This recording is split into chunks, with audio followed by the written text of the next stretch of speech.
Hello Frenzy fans and welcome to the channel. Today we focus on one of our most popular individuals. Yep, you guessed it, Jordan Peterson. But more specifically, we're looking at all the times he absolutely destroyed his interviewers. But before we get into the carnage, consider liking this video and subscribing to our channel. Now that that's out of the way, let's get right into it. Number 1. I ain't paying the fine. It was reported that there would be no jail time for using the wrong pronoun when addressing transgenders, but rather there would be a fine instead that you would have to pay. Jordan was asked about this and his answer was pretty funny. Take a look. May become actionable through the human rights tribunals and the courts. And the remedies? Monetary damages, non-financial remedies, for example, ceasing the discriminatory practice or reinstatement to the job, and public interest remedies, for example, changing hiring practices or developing non-discriminatory policies and procedures. Jail time is not one of them. Jordan, you're not going to go to jail if you keep this up. Do you find that reassuring? What if I don't pay the fine? Then what? He wasted no time at all. He answered the question by asking what if he doesn't pay a fine. Clearly he would not have accepted jail time, but it's even more hilarious that he also finds the fine ridiculous. Number 2. Flip the script. A minister for women made a comment saying that there are a lot of old white men in private and public company boards, but Jordan's reply to her statement was absolutely priceless. Of Women's Affairs, or the Minister for Women as she's known, suggested recently that there were too many white old men on boards in New Zealand of private and public companies, and just suggested that they needed to move aside so there could be more diversity. Your response to that suggestion? Well, what's her racial and ethnic background, just out of curiosity? I think she's born in America, Julianne Genter. She's a member of our Green Party here. Is she white? Yes. Well, maybe it's time for her to bloody well move aside and let someone who isn't white have her position.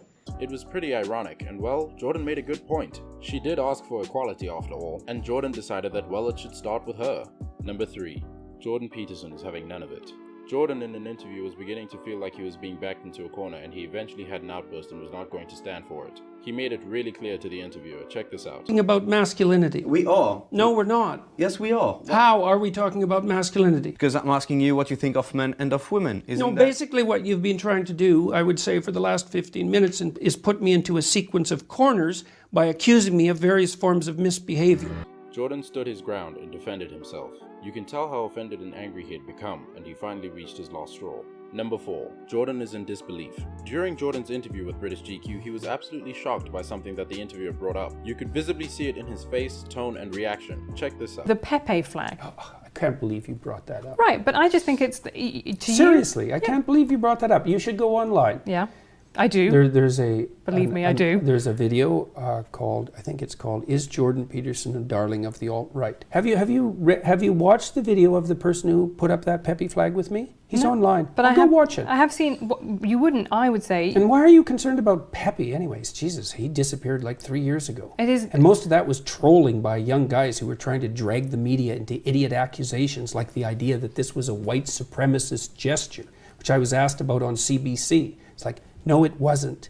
It was Fortran troll. It was a mix of emotions here. He was annoyed that it was brought up and that he had to explain himself at length too. He definitely wasn't happy. There were plenty of interesting moments from that GQ interview. Into the Pizzagate conspircy theory. He's probably paranoid. Right, so there are people who take this stuff very, very seriously and they latch onto it. What's your point? I'm saying that, you know, how much responsibility do you feel that you have, particularly guys the alt-right, who, as you say, some of them have enjoyed your work, and say, no, I'm not one of you guys. I'm not with you guys. They haven't enjoyed my work. I've definitely read bits on the internet. Read more.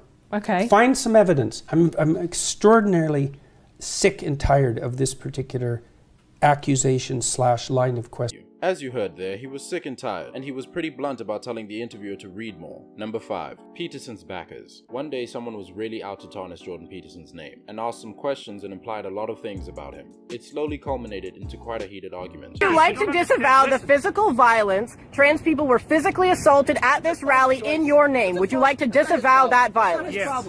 So you wish that didn't happen, and you want to, and I'm going to post this online, that you would like people to not to be more accommodating of trans people and people of color at your events in future. I would like there to be no violence. I'm a person of color, and I felt very accommodating here. I felt like my voice. Thank you very much. I'm also former Muslim, and I feel like this guy is I'm a person of color. There are many Muslims. Jordan made many efforts to put such nonsense accusations to bed, but instead he had others doing that for him, and it made the person questioning Jordan look pretty damn stupid. Number 6. You proved his point. Jordan Peterson was interviewed on British GQ and he made an interesting statement about the interviewer, saying that he already knows where she stands on certain issues. So she challenged him, and this is what he had to say. I don't know where I stand on all things. I would hope that was true.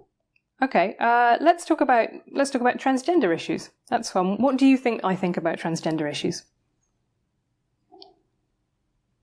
I suspect that you think that gender expression, gender identity are fundamentally social constructs. As he finished, she said no, he was wrong. But what she said does not at all suggest that Jordan was wrong. I believe that there are definitely some biological differences between the sexes. We've observed them.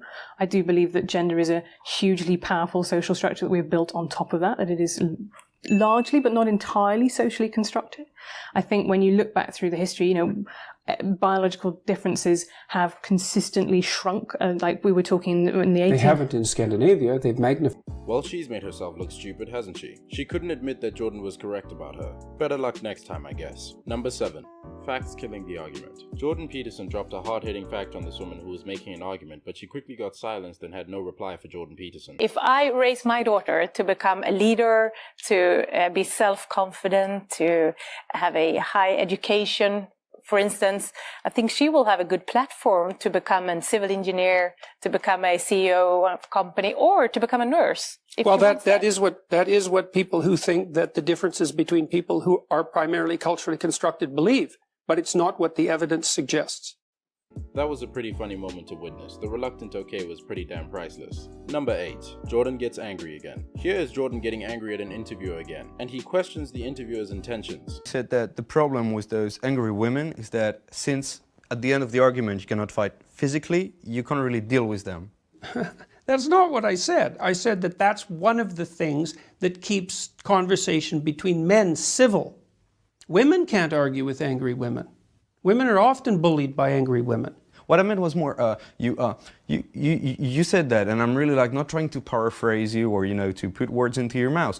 You are trying that directly. No, it is things that you said, that you cannot deal with those yes, but don't tell me crazy that you're not trying to put words into my mouth, because you've selected what you're going to ask, and you selected it very carefully. You can see how intense Jordan gets here, and he feels like the interviewer is trying to get him in trouble. But once again, like he did in the first incident between the two, he was having absolutely none of it. This time though, even the interviewer tries to give some back as he gets angry as well. Asking me, for example, why I've spoken to 250,000 people live in the last 8 months, that might be more newsworthy. Well, we're not going to have a big debate about journalism, but if a journalist doesn't ask the tough questions, how can you give the good answers? Well, it depends on what the tough questions are. It depends on I didn't think that they would be tough. We're talking about things that you said. I mean, if it's easier to have conversation between men, because there is this underlying threat, of a physical contact. I don't think it's easier.